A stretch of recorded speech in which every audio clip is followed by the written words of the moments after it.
So it's my pleasure to introduce Horng-Tzer Yau from Harvard University. When I met him, he was working on relaxation times for statistical mechanics models. Then he moved to hydrodynamical limit, in which he introduced a powerful method to deduce the PDEs, which describe the evolution of conserved quantity in stochastic dynamics. After that, he moved to quantum mechanics, and then finally to random matrices. So as you've seen in the last talk, it almost ended with Wigner law. I think now we will start with Wigner law. So thank you, Yao. Thanks a lot. Thanks for the invitation. And I'm very happy to come back to Rio after several years. And so this is I'll talk about random matrices and the Dyson Brownian motion and the quantum unit ergodicities. This is joint work with Paul Bugate, Erdős, and North, and Benjamin Schrein, and In. And I think there are also a few other co-workers, which I didn't quite list all of them. So this is the outline of what I'm going to try to say today, and a bit history, and then this eigenvalue universality. I will explain what it means, and quantum unit ergodicity.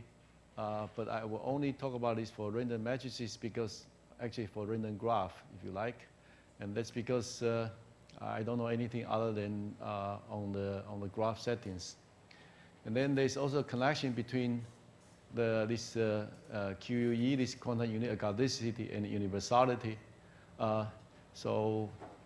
And a little bit of the idea of the proof. This is a dynamical idea based on Dyson Brownian motions, and also some perspectives and questions of the subject. And I was told that not many people heard about random matrices, so I will start from something elementary. So for those who knows a bit more, just bear with me. All right. So this was the Eugene Wigner, and actually, fortunately, I still saw him when I was a graduate student. And so this is a question in 1956, before I was born. And so the question was, this was a nuclear scattering data for the large nuclei. And then this is a resonance of the energy. So resonance of energy looks like this. And then the question Wigner faced was, can you find a mathematical model to model this pattern? So the question was not really to solve the problem. It's really to find a model.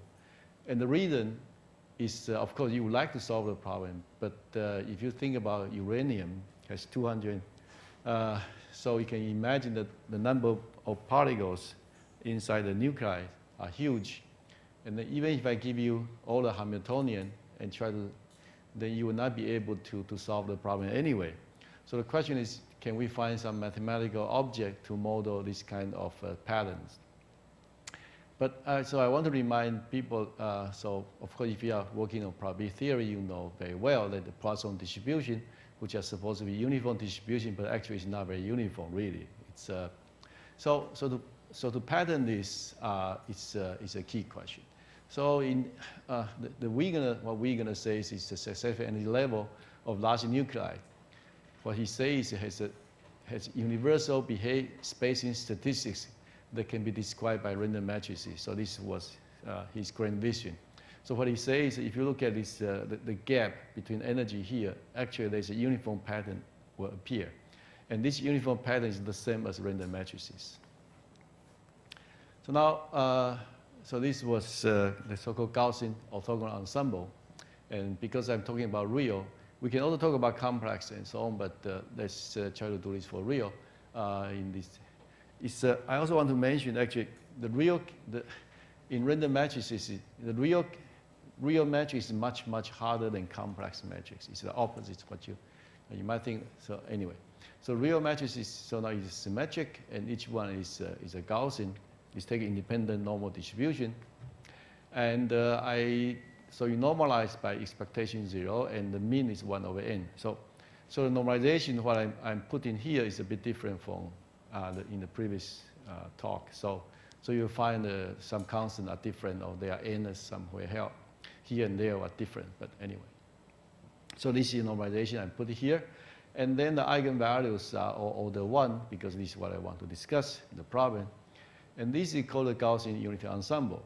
And there are also something called the Gaussian, this is Gaussian orthogonal ensemble. So GOE, this O is orthogonal. Oh, by the way, when people use the orthogonal, it's actually a symmetric matrix called orthogonal ensemble. And the reason, I mean, in principle, one should call it the Gaussian symmetric ensemble. But historically, when people use the orthogonal, because the invariant, this matrix is invariant under the orthogonal group. So that's a historical reason. There's nothing I can do anyway. So in the Gaussian unitary, it's actually Hermitian matrices, and in the symplectic case, and so. And there's another class people call these Wigner ensembles. The Wigner ensemble is suppose they are not Gaussian. You just take independent random variable, and that's it. And these are also possible ensemble. So there are many ways to generate random matrices, and the Gaussian way is this GOE, and this Wigner ensemble means it's just independent random variables, and that's okay. So now, so this is the Wigner Semi-Circle Law. Says actually the eigenvalue distribution, the eigenvalue density. You see, if you look at eigenvalue density here, it's a bit the density is higher, and then the middle has the highest one. But let's go to -2 and 2 and go beyond that. There's almost no eigenvalues. So what the Wigner say is that if you take the eigenvalue here, and then if you look at the space in here, make it big, so you make it larger. And the reason I want to make it larger because there are n eigenvalues in order 1. So the typical size is 1/n. Now the question is, what the Wigner say is, if you look at the pattern here, this looks like this is a barcode in a supermarket. This is exactly the nucleus energy scattering data.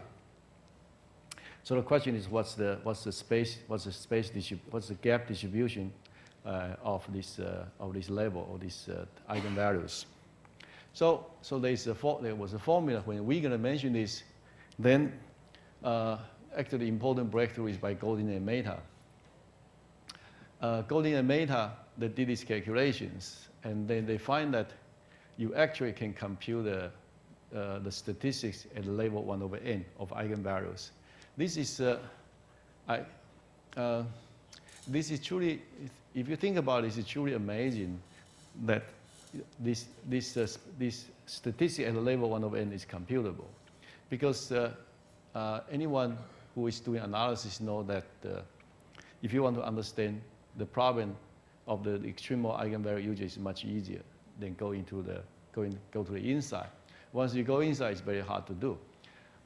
And the reason you can do that is because if you look at eigenvalue density, of the eigenvalue of these Gaussian ensembles, then actually there's an explicit formula of what this eigenvalue distribution is. So the explicit formula is given by I call this measure mu beta, which is exponential minus beta h n times h of lambda, and this h is a quadratic polynomial, and then times the log interactions. And now this beta has equal to 1 to 4 correspond to the real case and complex case and symplectic case. And these are explicit calculations, and it's not hard to do. You can do this if you start to do this for 2 by 2 and 3 by 3 matrices, you will realize very quickly this answer is like that. And the general case has slightly general proof, but it's essentially the same. And now if you look at these n eigenvalues, but what you're interested in is the so-called label correlation of just say 2 eigenvalues. And you can also ask the question of 3 eigenvalues. So what you do is you want to say, what's the probability to find one eigenvalue at point x1 at energy x1 and another eigenvalue at energy x2? So what you do is you take this one. Oh, by the way, so this is something this is some convention I should mention is even though sometimes we often order the energy eigenvalues in order, but sometimes when you write down a formula like this, actually there's no ordering. This is just takes symmetric. You symmetrize the problem. So you symmetrize. So when we took this x1, x2 here, this means that the probability to find one eigenvalue at x1 and the other one at x2 because you integrate everything else. So this is the so-called two-point correlation function, or if you like, you can call it the two-point marginal functions. All right. So the Golden meta, actually, they find that for this question, you can exactly compute it. It's actually amazing. There's an explicit formula using that because there's log interaction here, and exponential times log, it becomes a product. So so this probability density is going to look like a product of lambda j minus lambda I. And once this is a product, this is the van der Waals determinant. And the van der Waals determinant, there are some very special properties. You can compute it. And actually, now you can compute the behavior of correlation functions at a level 1 over n. So here is 1 over n here because you want to know the behavior not at the energy of size 1. It's actually it's correction in the scale 1 over n. So if you in the scale 1 over n, I forget to mention now what's this law of E here. This law of E is the density at the energy E because you see the semicircle law, sometimes this semicircle sometimes is bigger, sometimes smaller.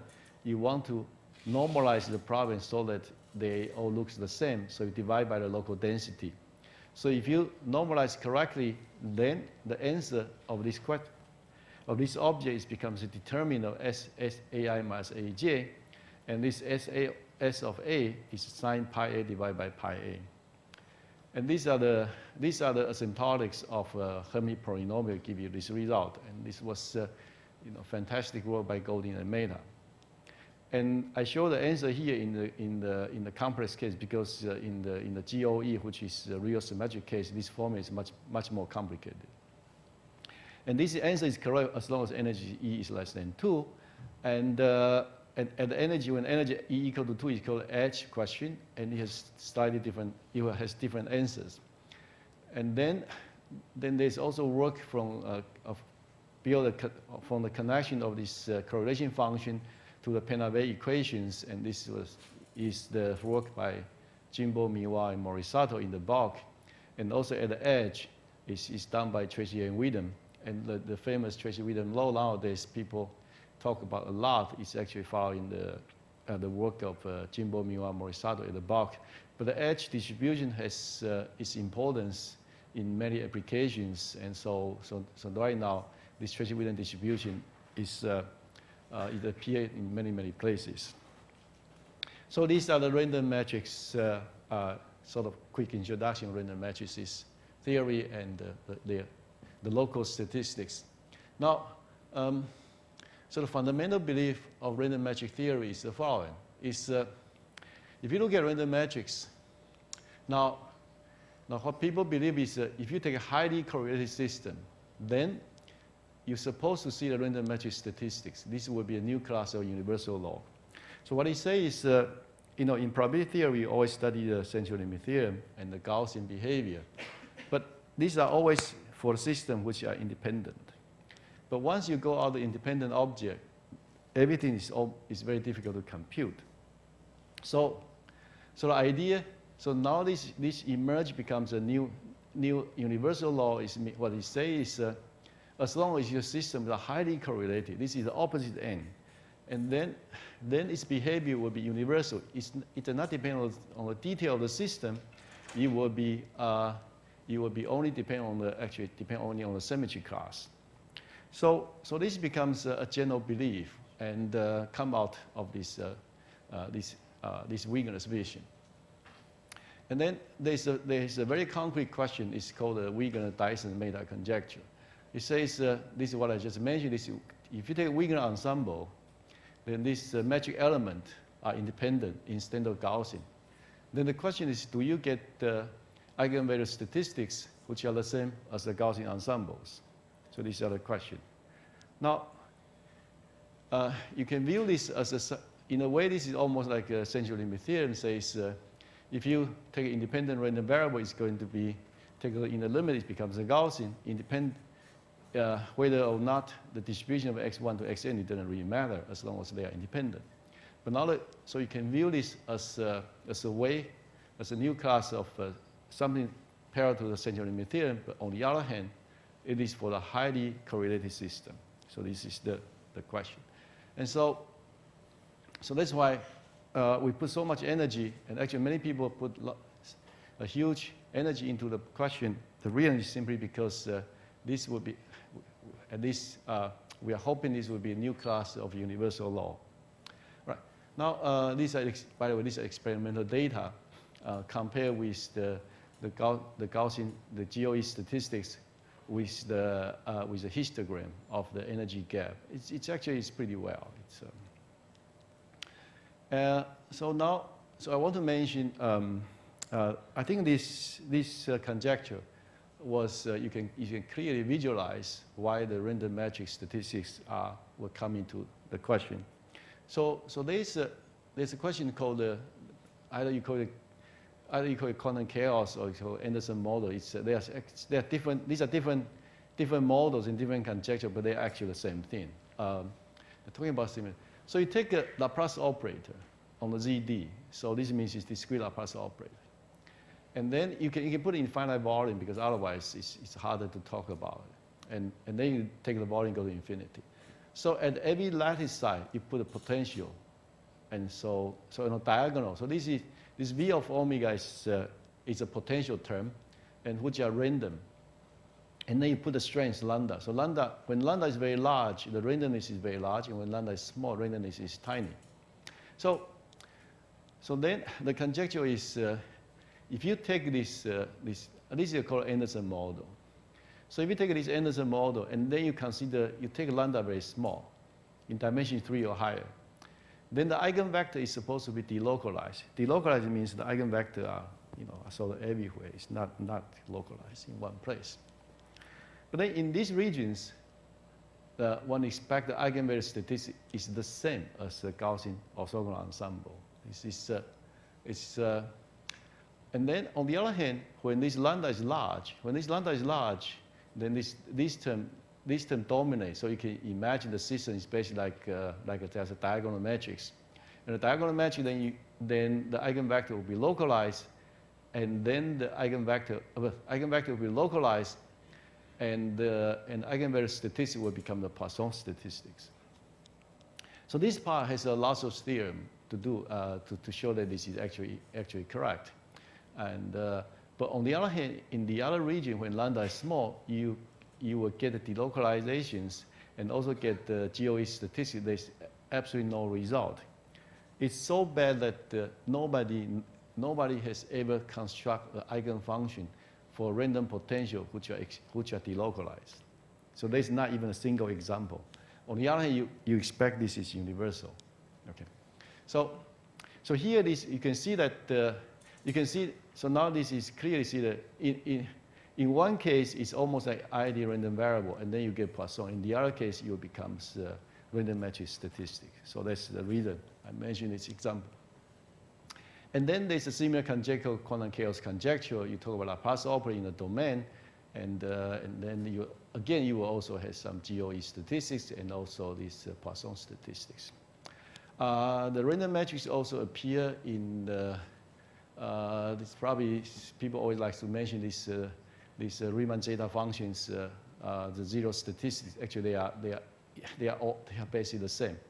I mean, they are conjectured to be the same, but if you look at the numerical evidence, it's overwhelming. And then the random matrix also appear in the last data statistics and also the random graphs. Okay, so these are pretty much the introduction of the subject. Okay, so let's go back to this universality conjecture of I just mentioned in the right beginning. It's so if you ask yourself whether the eigenvalue statistic will be universal. So this question was there was essentially no progress to this problem. It's about a few years ago. So we proved this. We answered this question. So the question is, if you think if the metric element has 4 plus epsilon moments, you need some moments to be finite because otherwise the random variable is very difficult to deal with. Then the local statistics for the Wigner ensemble are the same as the Gaussian as in the Gaussian case. So I would say, in this lecture, I would say that the local eigenvalue local statistics are universal. What this means is if you look at these rescale correlation functions, so here previously I showed you if you take a two particle correlation function, you will converge to a determinant formula. Actually, the determinant formula is correct for arbitrary k, and our theorem says if you take a correlation function, you look at a scale 1 over n, and you take a weak limit, then the answer of this one and the Gaussian case are all the same. So this is the solution to this Wigner-Dyson meta conjecture, and also we did this all in the bulk and also did this at the edge. But this lecture will focus in the bulk because because otherwise I don't have so much time to do it. So these are some parallel results, and also I will also explain a bit some historical other result. And so the partial result was also obtained by Terry Tao and Ben Wu, and their theorem mostly just for the Hermitian case, and so for the real symmetric case, actually their theorem has lots of restrictions. So and now, but before we start to work on this problem, there was essentially no result, and the reason was because the major results are used in this so-called orthogonal polynomial method. I remember I was at Courant and at the time, and then the slogan was, if you want to understand random matrix, you have to study the orthogonal polynomials. And the reason was because this van der Waals determined structure, well, is very important. And then the way to study the van der Waals determinant is using orthogonal polynomials. So all the methods are around the orthogonal polynomials. But on the other hand, this method will apply to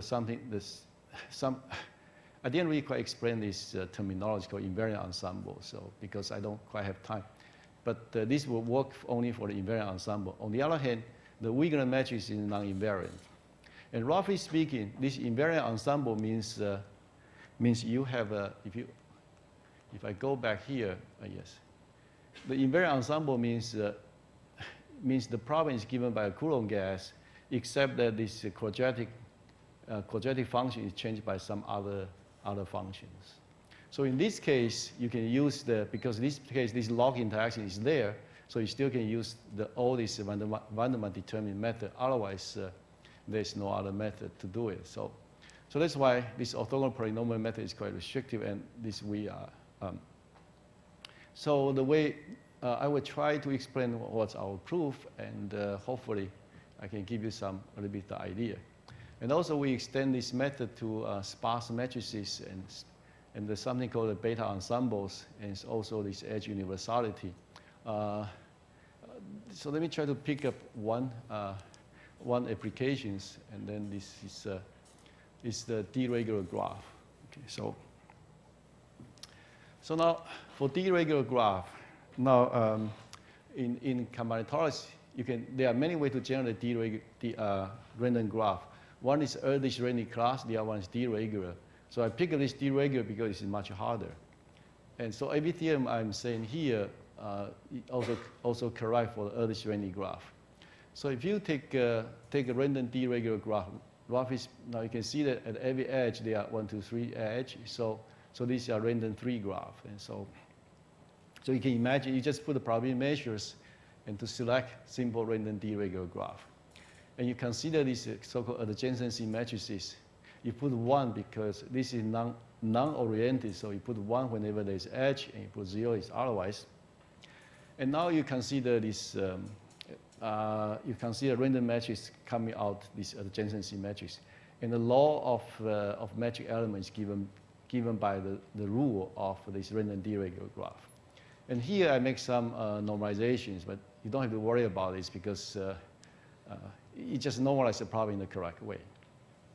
So now this random D-regular graph, the difference between this one and the Wigner ensemble is actually this HIJ are correlated. It's because now you require that each one has a D regular, so this means it's not, the magic element is not completely independent. And when D is very small, much smaller than n vertices, then this is the so-called sparse matrices, or the so-called sparse graph. So the Keti-Tenenblat law says the eigenvalue density when D is slightly larger compared with n. And, I mean, this graph is a bit funny because it's called, say, angle infinity and D fixed.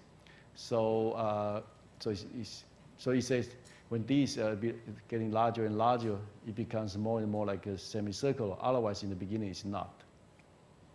Okay, so we are not concerning this spatial case D equals 3, D equals 5. These are interesting questions, but we cannot really answer the problem. Okay, so now, but now if you look at the histogram of the eigenvalues, now you start to see that it's almost like it's essentially numerical. It matches the GOE very well. So so our theorem says the following: says that D is between I mean it can be sparse, but we need it to be n to the epsilon power. It has to be bigger than n to the epsilon. And the other one is this is a bit technical restriction. I think one can make effort to remove it. It's not a problem.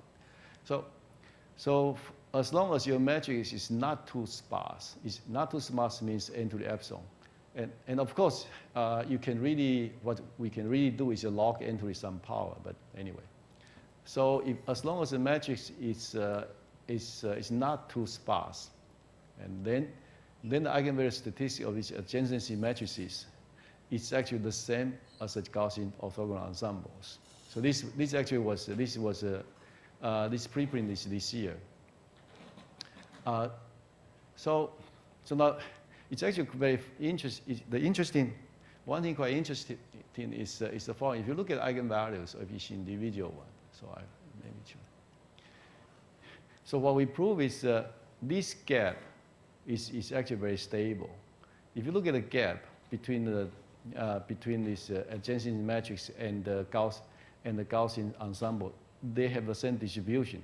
But on the other hand, if you look at each individual eigenvalues, then the behavior of each individual eigenvalue for the sparse matrix and the Gaussian model are very different, actually.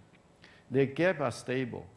But on the other hand, if you look at each one, so sparse matrix has much bigger fluctuation. But on the other hand, your gap are sort of stay the same. So that's the. So this was the sparse matrix case. Now, so I want to relate the random matrix to this universality of eigenvalue to another question called the quantum unit ergodicity.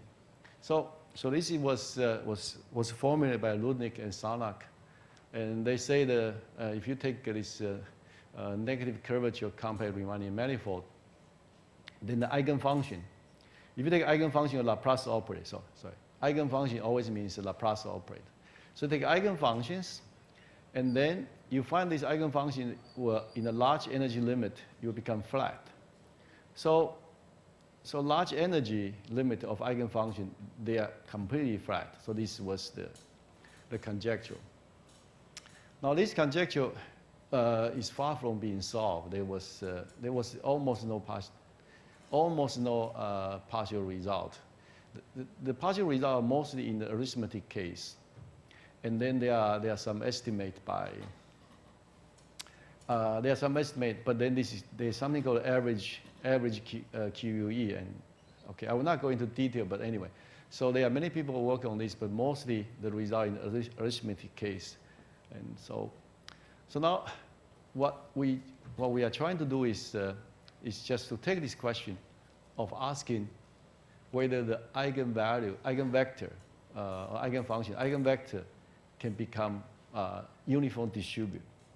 So you take a matrix, it's completely random. Now you look at eigenvector, and the question is whether the eigenvector will be uniformly distributed.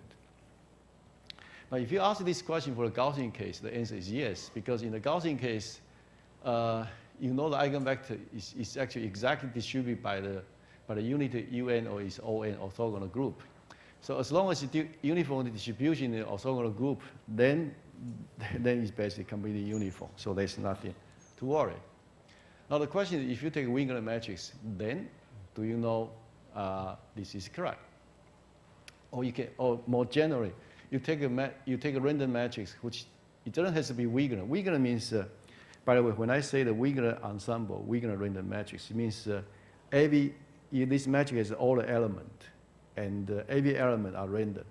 But on the other hand, of course, you can look at matrix with other structures. You can look at matrix as just live closer to the diagonal or whatever.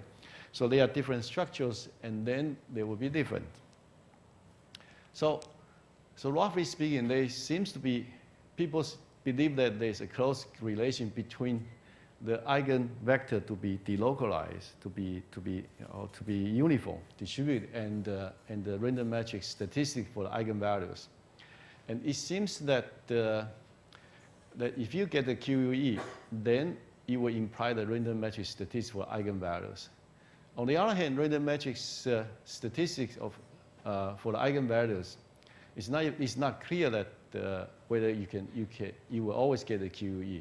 So these two concepts has a relation, but we don't really know what's the precise relation between them. Okay, so now, so we proved the following theorem about the quantum unique ergodicity, and we call it probabilistic quantum unique ergodicity because we are talking about every theorem is true with a high probability. Oh, I forgot to say. Yes, so I forgot to say this with high probability, sorry. So what he says is, now if you take eigenvector of a random Wigner ensemble, Wigner matrices, then you normalize, and then you take any vector, any unit vector, then you take the inner product, and now you correctly normalize it. Then at the end, in the limit, you will converge to a Gaussian. So it basically says as long as you look at one, or actually this theorem holds not just for one eigenvector. It also true for if you can pick a several of them. So as long as you just take some finite number of eigenvector, their behavior is exactly in the limit is exactly the same as the Gaussian orthogonal ensemble, because this is exactly the behavior of the orthogonal group. So from here, one obtain the following theorem says, if you take any set, any finite set A, then as long as this set has a few sides, it cannot be too few. Then with high probability, we know that if you take an average of this eigenvector on this, you take average over these sides, then it's the same as a uniform, which is the value is 1. So this proves that the quantum unique ergodicity, in the sense of probabilistic sense, the probability coming here is because this result holds only with high probability. So here I say with high probability means the probability this is wrong is exponentially small. So this means the QUE in the case of random matrices, in the case of Wigner random matrices, actually is correct. So I want to emphasize this result actually holds for the Bernoulli random matrices. So this means one can take these adjacency matrices for random graph. And so this answers the question of QUE for the random graph. And this in the case of for the ensemble we are talking about. Now, previous results. So there are some previous results, but most of these previous results was not very. Actually quite restrictive. It required that the matrix, the moments of matching match the Gaussian. So you see, once you ask for the 4 moments to match Gaussian, then actually the theorem is quite restrictive. Okay, so here there are various reasons we want to study the eigenvectors, but probably let me skip this because I don't have that much time. Let me try to tell you what's the idea behind these 2 results and what's their connections.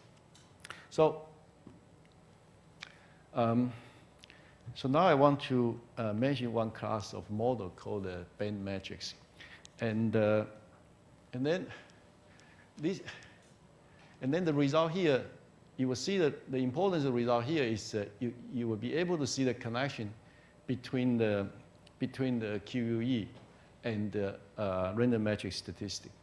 So all the model I mentioned in before this band matrix was, you see, if you take a sparse matrix, this means every column, every row, even if you just put the 3 random elements, but then you can go from one to the other one very, very far. But the band matrix means the matrix, you take this matrix, but you put it in a small band. And so here I take a 4x4 block band matrix. This means I divide the matrix into 4 blocks, and then I put this, except the diagonal term and the off diagonal term, I put everything 0. So you can see that this, and so the number, so each one is a W. This Hij is W times W matrix, and the original, the whole big matrix is n times n. So you can see that the ratio between n and W is exactly just 4. So this matrix looks very fat because there are only 2 zeros here. But on the other hand, if this n is much bigger than W, then the matrix will become very, very, very skinny, and very concentrated on the diagonal term. And there's a conjecture says if this W is bigger than square root of n, then you will get GOE statistics. On the other hand, if W less than square root of n, you are going to get Poisson statistics. And the reason this model is important is because we are trying to understand this question of random Schrodinger equation. And the random Schrodinger equation, this was a question people study for many, many years without getting any ideas.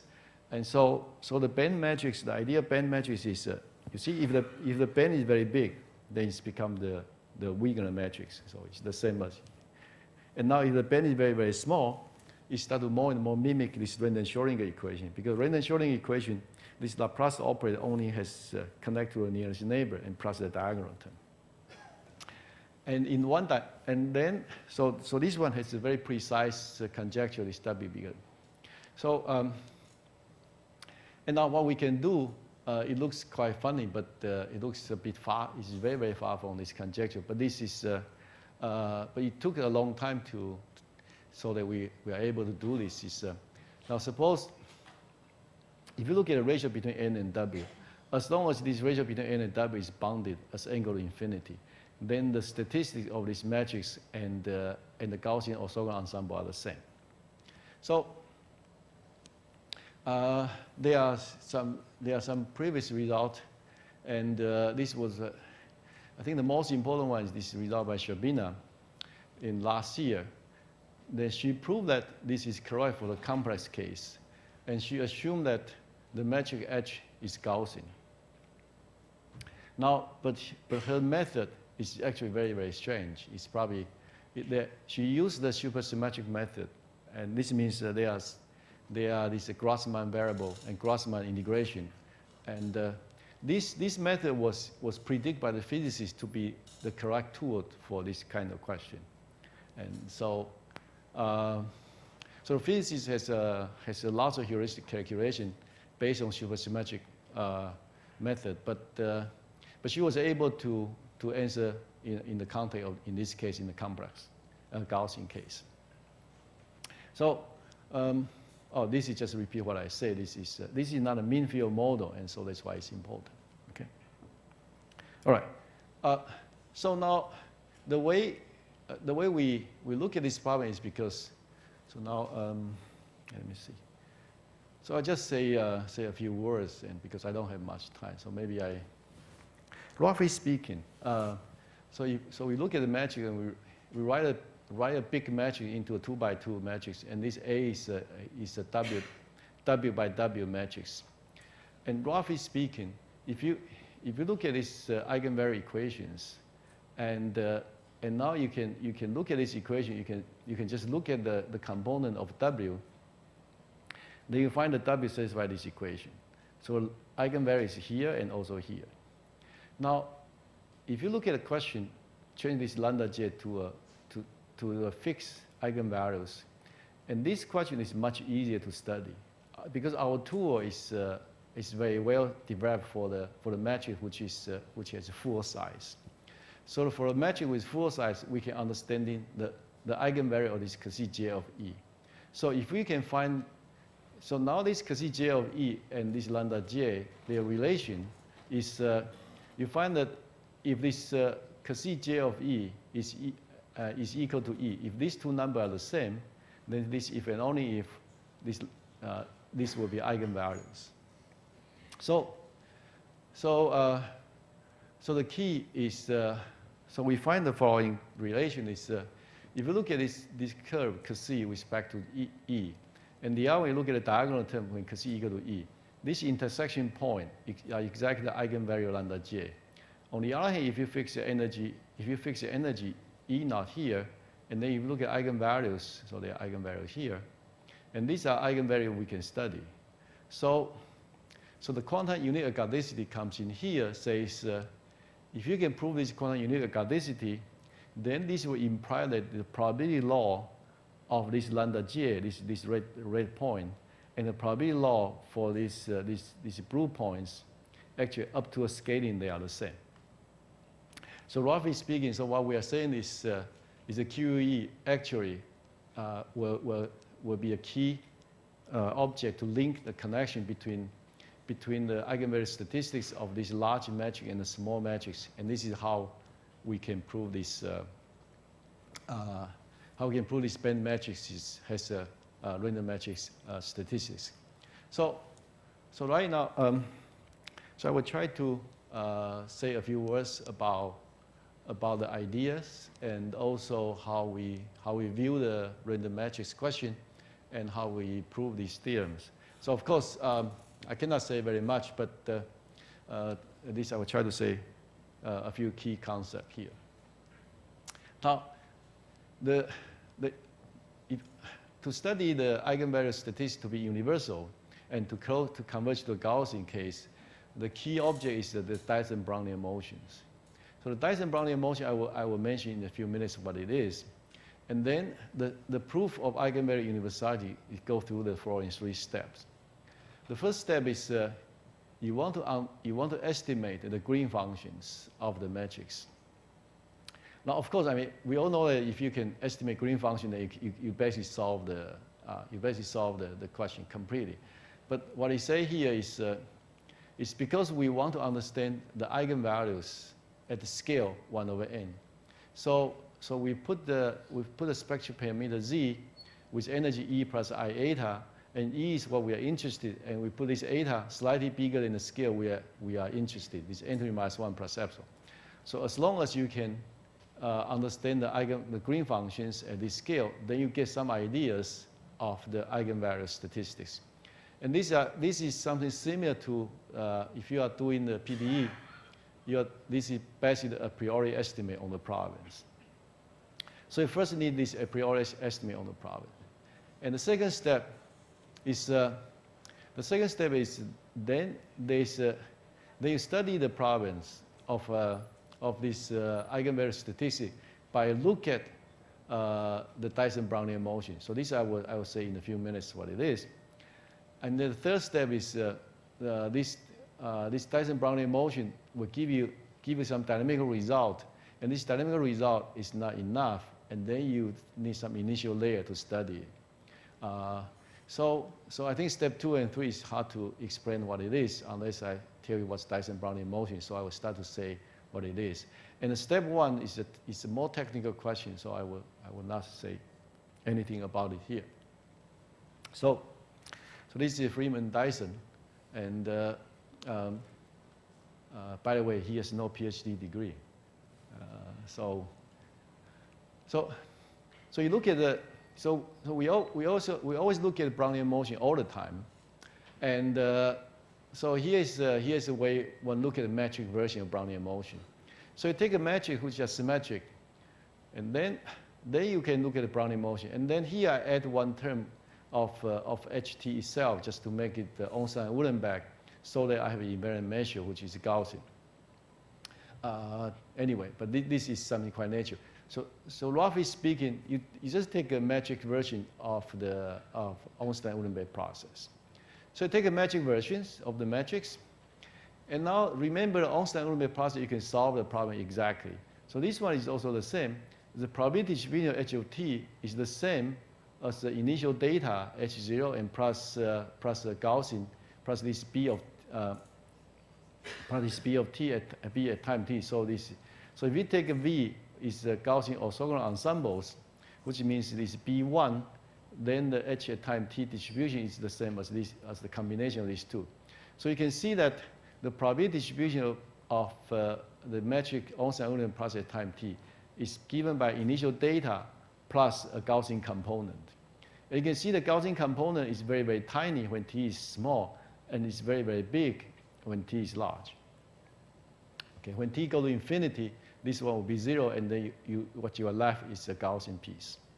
And the fundamental observation of Freeman-Dyson, it says if you look at eigenvalues of this evolution, then the eigenvalue evolution is autonomous. The eigenvector just completely disappears.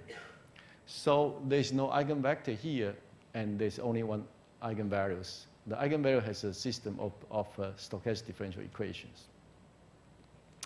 And then this system of stochastic differential equation, there's a reversible measure. And a reversible measure, or I can say invariant measure, is exactly the mu beta we talked about in the right beginning, the Gaussian orthogonal ensembles. So the Dyson Brownian motion is actually if you like, people sometimes call it gradient flow with respect to these Gaussian orthogonal ensembles.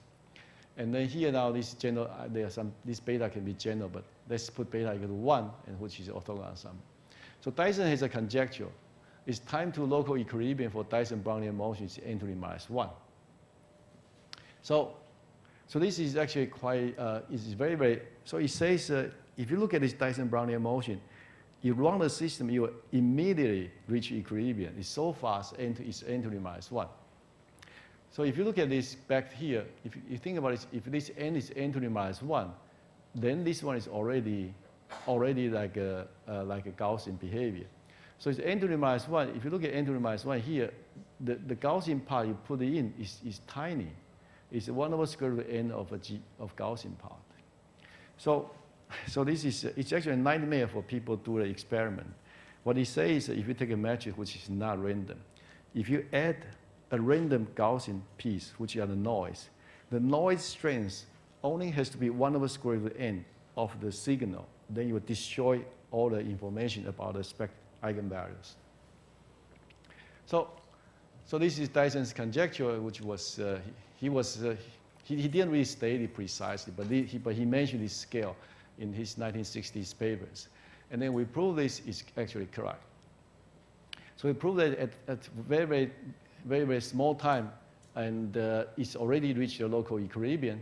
And from this result, we know that this Wigner-Dyson meta conjecture is correct for h of t, as long as the time t is n to the minus 1 plus epsilon. So this means you take any matrix, you add a small Gaussian component, then this small Gaussian component will destroy all the information of the matrix. All right. So, but still, you still need you still need this to remove this tiny Gaussian component. But this tiny Gaussian component can be removed, and this is how we prove it. So this is something very strange. We want to prove something at time 0 is correct, and we run the dynamics, and the dynamics is some small time that is already correct, and then we also prove initial stability. And so it's a bit strange. So in the picture-wise, it's like that. So you wait for time n to the minus 1 and so on, then the eigenvalue statistic is correct, as the same as infinity here. Now, on the other hand, what you're interested in time at 0, but then you prove another theorem says the eigenvalue distribution actually are stable for some small time. And then you put these two together, of course, you prove the theorem. But on the other hand, this is almost like a contradiction if you think about it. So how can you prove something converges to equilibrium very fast, and on the other hand, it did not move? So this is something was wrong. And the reason was was in this part of continuity, we use the metric structure. And the other piece, the other convergence to local equilibrium, we only use this as a particle system. So we didn't use the metric structure in this part of proof. But on the other hand, you use the metric structure in this part of proof. So you put these two together, it's correct. Okay, so now I want to say just a few words about the eigenvector. So about the eigenvector, now previously we looked at this metric equation, but actually you can also look at eigenvector equation. The eigenvector equation is like this. The case eigenvector depends on L's eigenvector. It also depends on eigenvalues. So if you look at this equation, it's a total nightmare. There's just almost no way to study this equation. Now, we find a way to study this equation. This is the main reason why it works. It's with Paul Bourget. It's we compute the expectation of this eigenvector with respect to any fixed vector, and consider the second moment, and we condition on the eigenvalues. Then we find that this quantity actually satisfies the equation, which is very nice. So this equation is a random walk in random environment, and then this equation we are able to analyze. But so from analyzing this equation, we will be able to show that this guy is Gaussian. But this is, of course, this is not quite correct, because you cannot compute a second moment to know something is a Gaussian. So in order to put something in Gaussian, we have to compute all possible moments. And then there's an equation similar to this random walk in random environment, but this becomes a particle system models, and which we can analyze. And from here, this is how we prove that this probabilistic this QE result. So I don't want to talk about details anymore, because I don't have much time now.